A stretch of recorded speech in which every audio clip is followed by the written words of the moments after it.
everybody. Thanks again for joining us for another episode of the Fair Chase podcast. We've been off for a week as we've been recovering from another bout of the corona, but we're back. And actually, I've been looking forward to this podcast for a while. We got Greg here online. Greg, before we jump into some questions I have for you, the hunting story stuff, you want to just take a minute to say who you are, what you do? Yeah, sure. I appreciate you having me back on. Been looking forward to chatting as well, especially we were chatting a bit before you left for your trip. So excited to hear a bit about that. But yeah, I'm Greg Farrell. I'm the senior category manager, specifically for whitetail over at FirstLite. So kind of anything in the whitetail category, kind of falls under my umbrella. So, all the way from product ideation, long list of what we're going to build for the year, or, what we're going to build in 3 years, and all the way to, getting that product through design, development, prototyping, and then eventually bringing it to market. So, it's on the website for folks to buy. A lot of work. There's a few pieces to it. Yeah. So before we jumped on, Greg was filling me in on all the trips and the thinking that goes into coming up with all the things that are rolled out and probably people are wearing around the woods right now. I know the travel is probably something you really don't like, but what do you really like about, the work that you do when it comes to coming out with new gear? If you would have asked me 10 years ago, like, write your dream job down on a piece of paper, like, this is basically it, right? Like, there's bits and pieces to everybody's quote unquote work that we don't love, but this is what I used to do before I had this job. And frankly, I think it's what a lot of us passionate hunters do. Like, we go in the woods and we're hunting, but we're also thinking about, it's like, man, how could this jacket be better for this use case? Like, what is this pack? What's missing in this pack that I wish I had, right? That would make it better. What pieces of kit do I need to either replace or improve for next year because it didn't stand up to, this use case? So like, that's always been my mindset. I always kind of took it a step further because like, I'm a tinkerer. Like, I grew up, all my dad, my uncles, like everybody was in the trade. So, I worked as an electrician apprentice, as a carpenter, like did, like a little bit of HVAC. So like I had some of the skill set to modify things. So I was always like taking stuff apart, putting it back together, trying to make it better. And like that just, flowed into like my hunting gear too. So right. I don't want to say I've been doing this my whole life, but like, this is kind of what I've always been passionate about, even before I was getting a paycheck to essentially do it. And that's what I love about it is like, I'm the type of person, you're a gear guy too. Like, I'm never satisfied, which you kind of have to be, right? Because you always want to improve and, kind of really like try and change the paradigm around stuff. So this is a job where if you rest on your laurels or like, you think something's good enough, like you're lost, man, like you're in last place. So that's what I really love about it is kind of that, like, you're always pushing the boundaries, always trying to, move the needle in the right direction and really always trying to improve. Hey everybody, welcome back to another episode of the Fair Chase podcast. We're going to take a few seconds here to thank a few sponsors that helped make this show possible. We are big fans of having glass with you when you're in the woods. So whether we're turkey hunting, bear hunting, deer hunting, whatever we're doing, we're bringing some sort of glass. Actually, one of the new fun pieces of glass that we've added to our collection were the UHD 18 by 56s. Big boys. I like them because then you don't need to bring a full spotter, and you can still do pretty well. Yeah. I like the 2 eyes. So we love Vortex. We use a lot of their optics on our rifles, on our chest when we're out. Rangefinders, they got rangefinders, amazing. So we'll love them. Go check them out. And actually, if you're going to buy some, check out Midway USA and use the promo code TFC10 for 10% off your order. I promise you won't be disappointed. Go check them out, Vortex Optics. HuntWise is an awesome app. There's a lot of them out there. This one's definitely our favorite. They're local here in Grand Rapids, have their headquarters here. They have an awesome HuntCast 2.0 that's going to give you weather prediction, wind prediction, anything based off the pin and property that you're hunting to give you the best day to get out there and hunt. So it's kind of a no-brainer. Go get this app, huntwise.com. It's no secret we've been shooting method arrows for a long time. Well, it might be because they used to be called vector arrows. Their method arrows now are super tough, great shooting arrows, great weight. And what's really cool about them is you enter your bow specs in, weight, draw length, Yes. all that stuff, and they will No send charts. No more charts. no more. Let messing them deal around. with it. The smart dudes who we've had on our show in the past figure it out for you. Send you ready to go arrows. Ready to shoot. Go check them out. Method Archery. We've shot a lot of bows, but for the past 5 or so years, we've been shooting prime bows. Love the way they shoot. Super stable. And what we're really excited Great about warranty. Great warranty. And this year they rolled out the RevX series, which is pretty sweet. We've been talking about the different RevXs we're going to be shooting. And you're going in the 6Y? I'm deciding to shoot the 36, which is a The longer only axis, reason he's choosing the 36 is because I figure the bigger the bow, the Don't bigger say the it. buck. So we're going to test that out. Follow us this year to see if that actually happens. But that's what I'm shooting. You're shooting the RevX 4. Yep. So anyways, we love Prime. Michigan company. Great guys. Go check them out. G5prime.com. We put a lot of miles on whether we're hunting. boots. Yeah, on our boots. Whether it's Alaska out west, even here in Michigan. Let's just say the muck boots were left in the truck. Yes. So we need something that's comfortable, that'll keep us dry, that's durable, and actually we like a little stiffer soled when we're hunting from our platform when we're saddle hunting. So we wear Lathrop & Son boots. I've been wearing the Mountain Hunter Encompass, and yours is the Mountain Hunter Elite. Great boots. Great guys from down in Illinois, the Lathrop brothers. Had them on an episode in the past. Go check it out. Go check out their boots, Lathrop & Sons. If you didn't already know that James and I are saddle hunters, then you do now. And if you don't like it, then go listen to somebody else because we're going to talk about saddles. We wear Trophy Line tree saddles because we think they're awesome. And they come out with some awesome new products all the time. They just came out with a new Venatic saddle that is seriously the best saddle I've ever sat in. And I've sat in quite a bit of them. They also have the new Onyx platform out. I spent some time on it this fall. I've spent some time on it. It's pretty sweet. And they're going to continue to come out with sweet products just like those two. So stay tuned to them. They've got social media, trophyline.com. And save yourself 10%.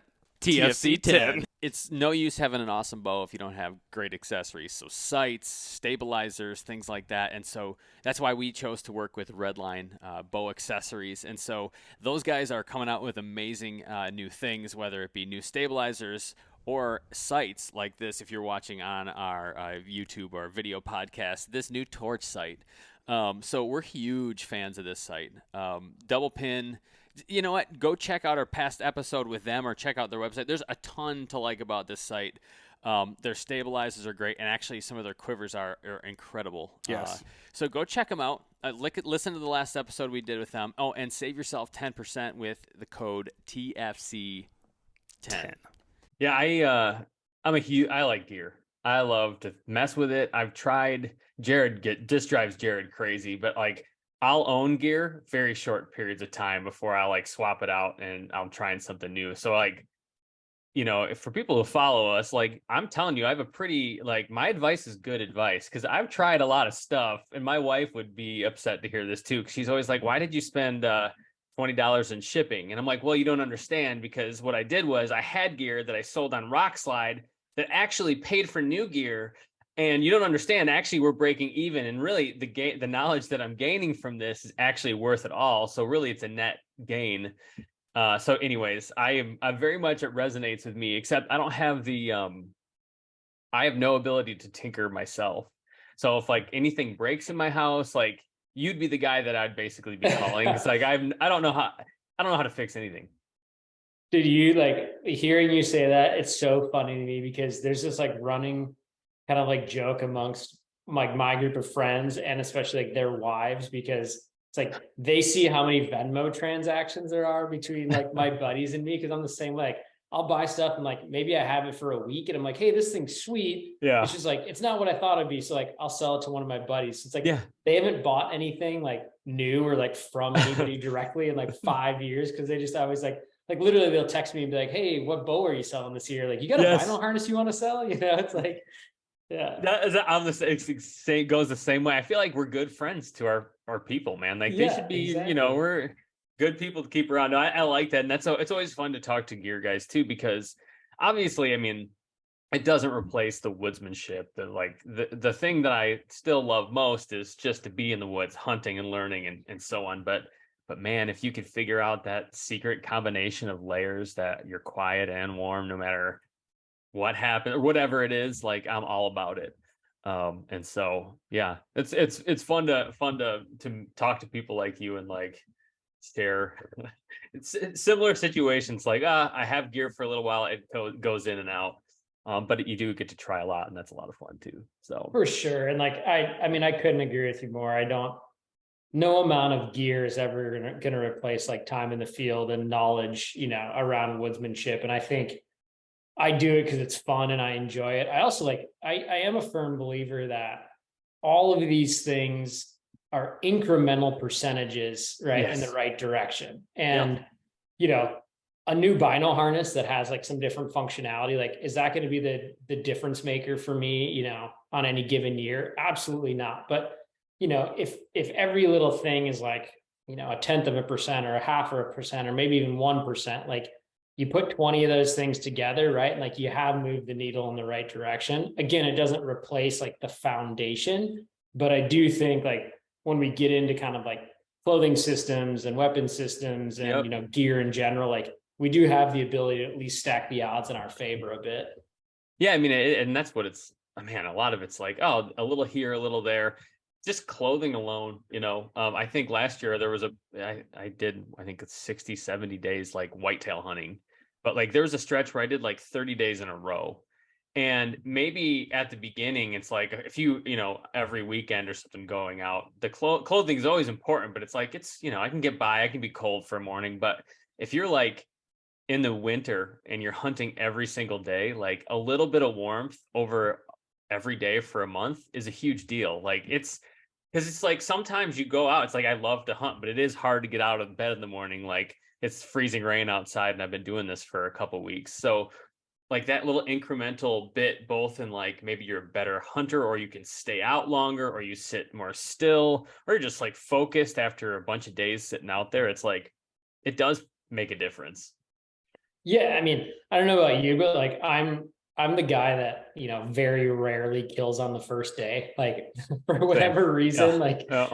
I don't know if I just like to punish myself or what, but it's like typically it ends up being like end of season, last day, last hour. And to your point, I think all those incremental, like maybe additions of comfort over whatever it's a 7-day hunt or a 30-day season or a 75-day season, like you're just that much more mentally sharp. You're that much more Yeah. like still like prepared and kind of head in the game. And sometimes, that's the difference between getting it done or not getting done. Or frankly, like, I mean, my perspective on whitetail hunting, is obviously like, man, time in the woods typically equals success. And, Yeah. there's some caveats to that, right? Like overpressuring deer and things like that. But we've all been at that point in the season where it's like, yeah, maybe I'm just going to take today off. Right. It's like, and sometimes like you probably need to do that. Like, Yeah. spend some time with your family, do something fun, like, whatever. But I know that there's more days than I would like to admit in my hunting career where I've been like, you know what, I'm just going to take the day off. And that's the day you get that trail cam picture, right? It's like,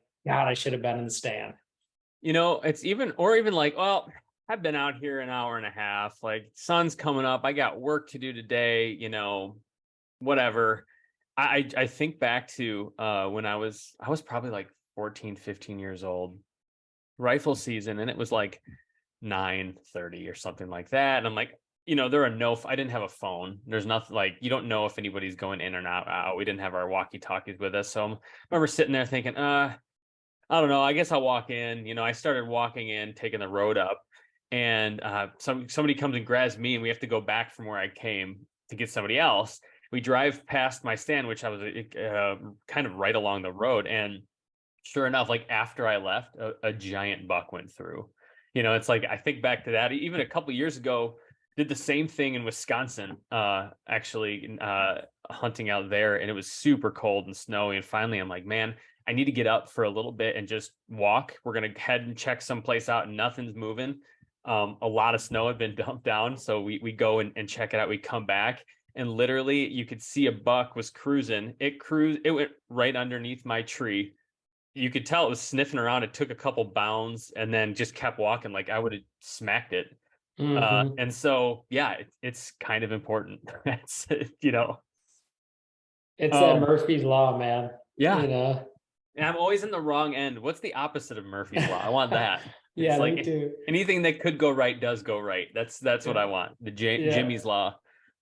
Well, so as you know, and I prepped you ahead of time here, we are in this kind of ongoing hunting stories series. It's been going on for like months now. We intended it to be short, but feedback's been good. Seems like people like it. Until people tell us to stop or give us better ideas, we're going to keep rolling with it. But the idea is, one of our favorite things about hunting is like stories. Like you go out, you hunt, you come back to the cabin or whatever, and you talk about what you saw, what you did. And for me, especially as like a kid, that was like when I couldn't hunt, I remember either staying back at the lodge, like waiting for people to come back, or if my dad was up at the cabin and I'm home, I'm waiting for the phone call to hear what he saw and what he did. So I think hunting stories are important. So for you, Greg, I mean, you've hunted all over the place. You live in the hunting world. When you think of like a great hunting story that you've been a part of, what comes to mind? Man, it's a tough question. It's hard to narrow down just one. And frankly, I think if you would ask me this question, 5 years ago, my answer would be different than it is today. And I think a lot of that is, the product of, I mean, don't get me wrong. I know the situation I'm in is very unique. Like I work for a hunting company. I spend a lot of the fall like testing prototypes of gear, which means I spend a lot of time actually in the field and hunting, and I get to hunt a lot of cool places. Been to Kansas the last 3 years and chasing giant deer there. I live in Wisconsin, which, the western part of this state is a mecca for big whitetails. Like eastern Minnesota, great as well. It's like I get to spend a lot of time in country with not only a lot of deer, but big deer, right? And that's kind of always been, I would say, up until the last 5 years, has been like my driver and like my passion for this thing, right? Is like outsmarting big, mature, old whitetails. Like that's kind of, I mean, I'm the guy, like I started at FirstLite. I was the first employee there that was a whitetail hunter, and like, right. they would all they'd all make fun of me because, at the time I was living where our headquarters were before I moved back to Wisconsin to be closer to whitetails. And, I'd leave during like, the peak time for mule deer because I wanted to come sit in a tree stand, or like I'd give up on like elk hunting for a weekend to like, fly back and do some scouting. And like, I got harassed for that. But, now I think really you hit the nail on the head for me. Like a good hunting story for me and the hunts I look forward to the most every year are the ones that have like a camaraderie aspect to them. And, the one my brain kind of goes to, and I could tell you the same story from, any of the last 15 years, because it always happens, is like Wisconsin gun season.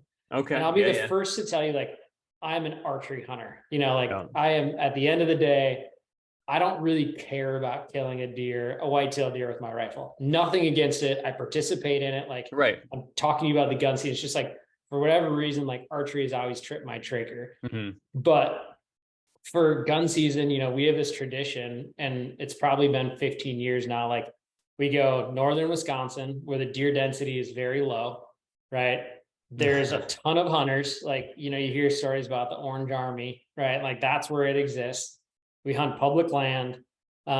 We have a buddy's cabin that's, a couple miles down the road from this public chunk that we hunt. So like, it's not a high success hunt. There's really no trophy potential. Like it just doesn't exist. Right. But we've had this group of people, and some years it's 10, some years it's 5, like, things change like as life goes on, but it's always this kind of core group of people that we're up there for, you make the pilgrimage driving 4.5 hours up north. Like, you're staying at the cabin, like the weeks leading up to it, there's the text conversations about like who's bringing what, who's doing what meal, like who's got the beer, countdown who's bringing stuff. whiskey. Yeah, exactly. Right. And then we get there and it's just so much more about the camaraderie, like playing euchre, telling stories. You big euchre guys out there? That's big by you? We are. Yeah. Nice. Yeah. Euchre cribbage. That's huge. West Michigan, huge euchre. Yeah. And even when we were in Alaska, we played a lot of euchre. All right. Good to know. Yeah. Good to know.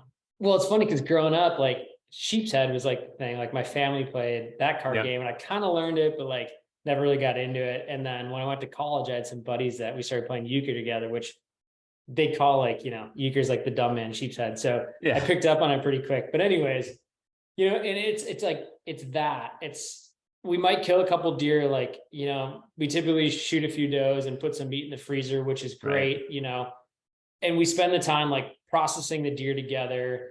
It's just like, it's telling stories. It's the whole weekend where the hunting is like the catalyst that brings us together, but it's really more about like the bigger event that is that like opening weekend of gun season than it really is about like the pursuit itself, Yeah. Oh, we do the same thing. We get a cabin up in northern Michigan. It's the same deal. It's like, I think in all the years we've hunted there, one nice buck has been shot.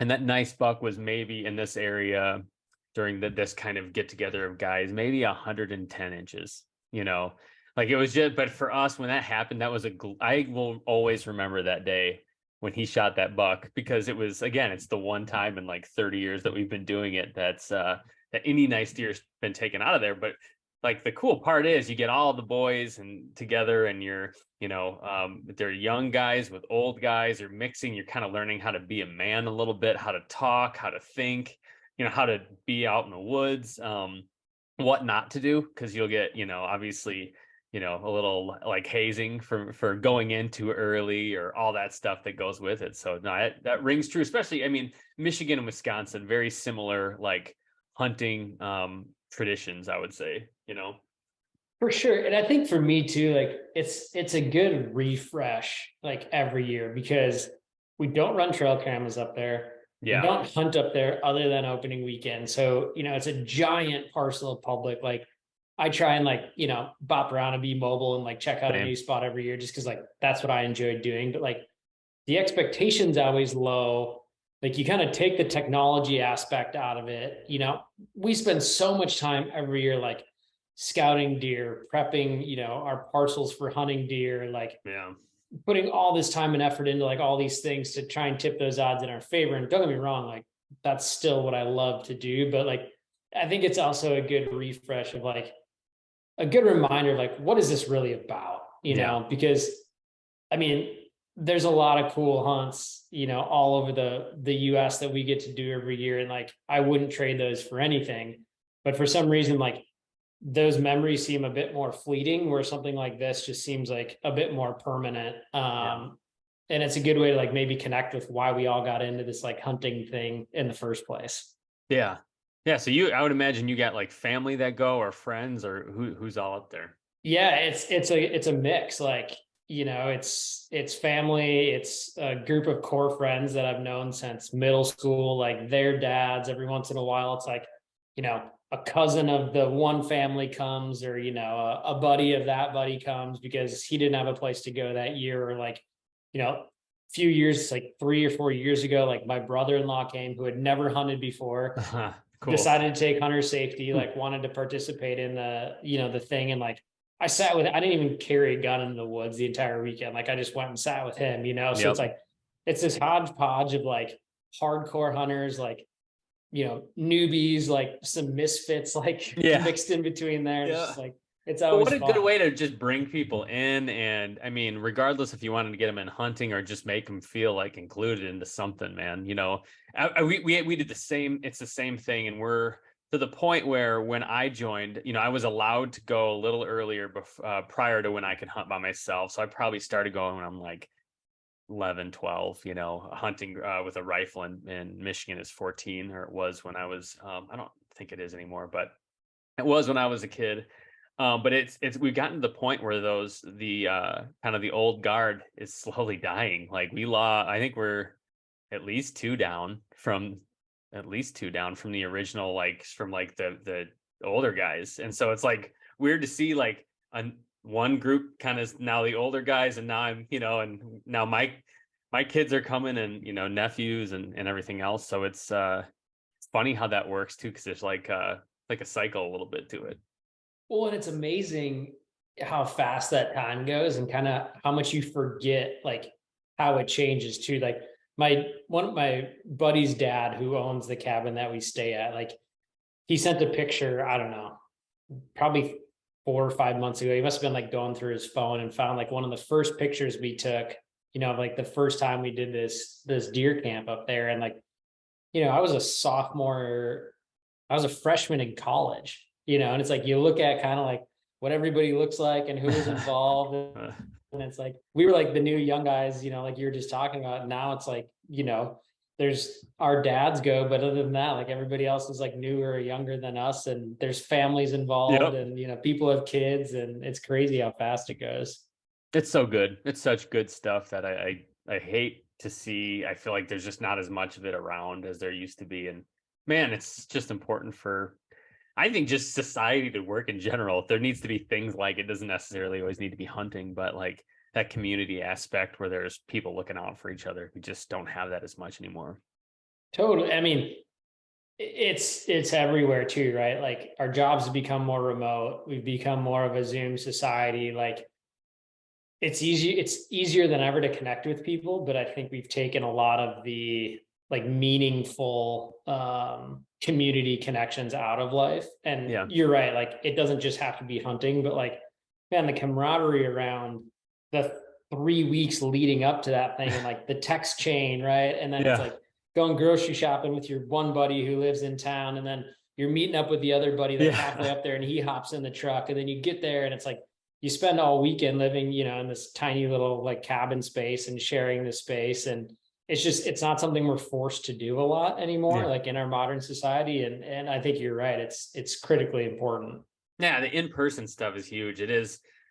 Yeah. The like, you see like the lack of community. You also see like people just don't see each other as human beings anymore when you don't spend actual time with somebody. It's easy just to kind of dissociate from them. No, that's interesting. And it's funny as you say that. That's been a very, very common theme in this series. I mean, I would say a vast majority of people have, I mean, they might say I was with somebody, it was special because X person was here or we were together and doing this, but like, that just strikes me how important people are to hunting, which is always seen as like a very solitary thing, but it's really not, it's very communal. For sure. And I love that you guys are doing this, and I would love to be on your side of this too, because, when you asked me that question, I didn't even think, like, there wasn't even like a glimpse of a thought of like, oh, that time I killed that giant deer. Yeah. Right. Or that time that like that never even like came into my mind. And you would think that would be most people's answers, but I love hearing that, most people like completely, defer to like these community situations, the tradition situations, more so than like the outcome of a given hunt, No, and it's that, and it's the same thing for me. It's like what comes to mind are like community things, or the other types of hunts that always come to mind are like the most brutal ones, the ones of like, remember that. But again, it's always like me telling somebody who else was there. So I guess there is community. It's like, Jared, remember that time we were in Alaska for a week and it was brutal the entire time? Yeah, that was, whatever. And so no, that's good stuff. Type 2 fun, right? Type 2. Well, I'm a huge proponent of type 2 fun. I feel like we're weeding it out everywhere we can in society. I think people are less fulfilled because they don't have enough type 2 fun. I feel like they don't get as much out of life. I think there's a whole lot of problem that comes from not having enough type 2 fun, because we want to be able to sit around on our phones without being bothered or having to even stand up. You could just kind of be like a blob and scroll on your device for a while, and that might like trip that little release of dopamine in your brain, but it's not going to make you like, you're not going to talk about that later on. It's not something that's going to bring you joy to think about next year. Right. Totally. I mean, you want to have like, I tell people this all the time, like, if you feel like you're in a slump or like you're not, maybe you're lacking on your like gratitude scale, it's like go spend 7 days in the backcountry and come out, and like you will never appreciate a glass of water from the tap as much as you did, right? Or like a shower, or like, like a dry bed to sleep in. It's like all these things that we take for granted, unless you remove them from your life at some point throughout the year, like you forget that you're taking these things for granted, right? Like you forget that you don't have to drop 1,000 feet down to a creek to then spend a half an hour filtering water and then hike it all the way back up just to like have clean water to drink or like water to make food with, you know. Because when you're thirsty, watching it just drip, it's like, hurry up, and you squeeze it. It's like, no, I'm gonna break it. You know, if you got one of the squeeze kind, it's like, all right. Yeah.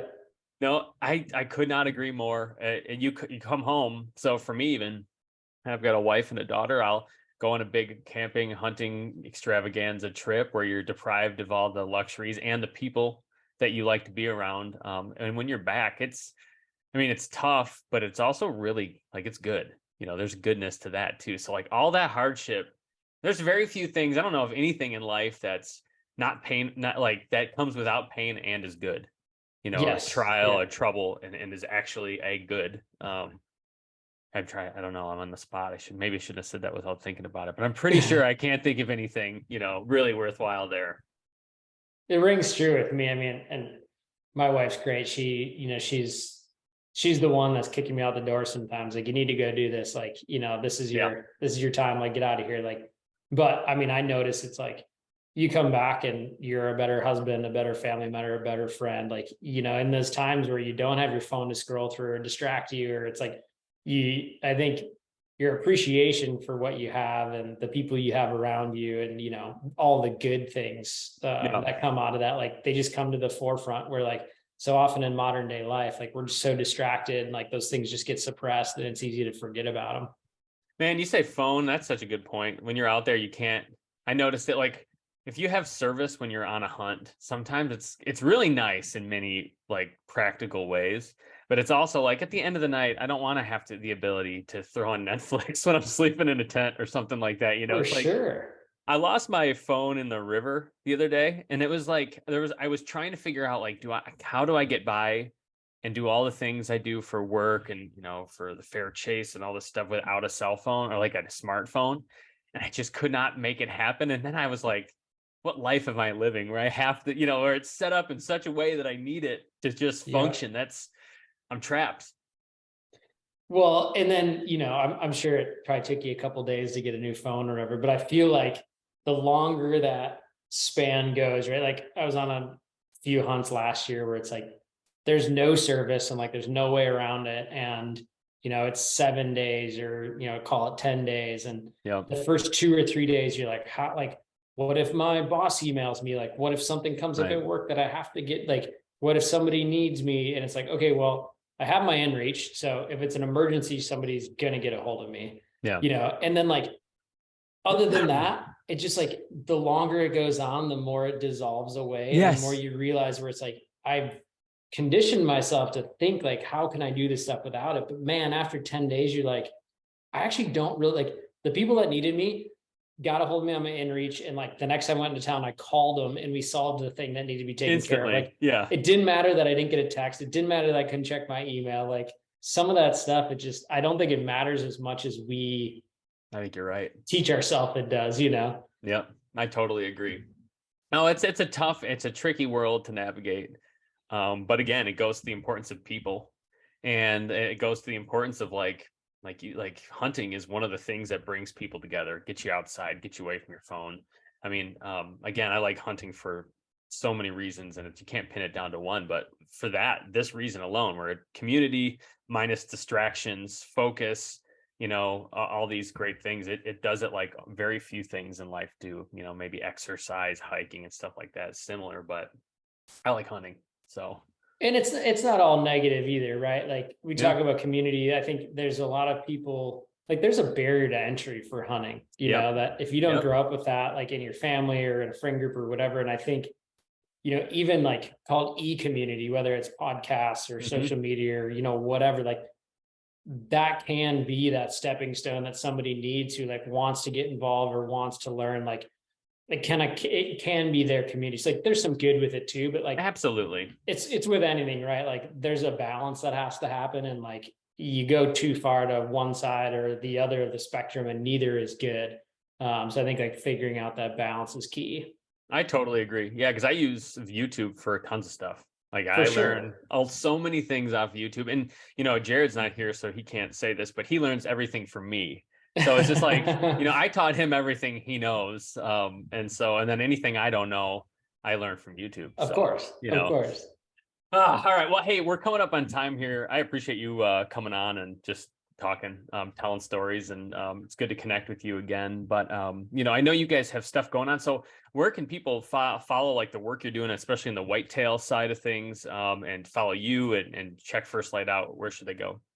Yeah, I mean, I would say like the most up to date, if like you really want the here and now, like check out FirstLite social media, like Instagram for sure, YouTube for sure. Like we put a ton of stuff on there.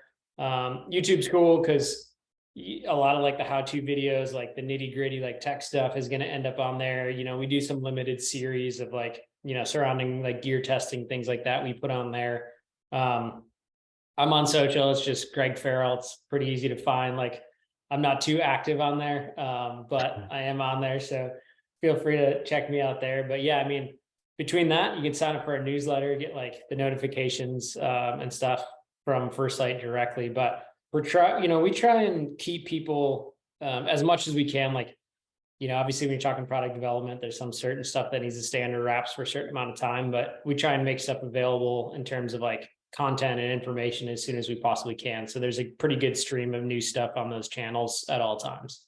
Awesome. Yeah, no, keep following. I watch those nitty gritty videos. So yeah, I'm one of the guys that clicks on that and likes to see it. So I know, appreciate the stuff you guys put out, and appreciate your time. We'll talk soon.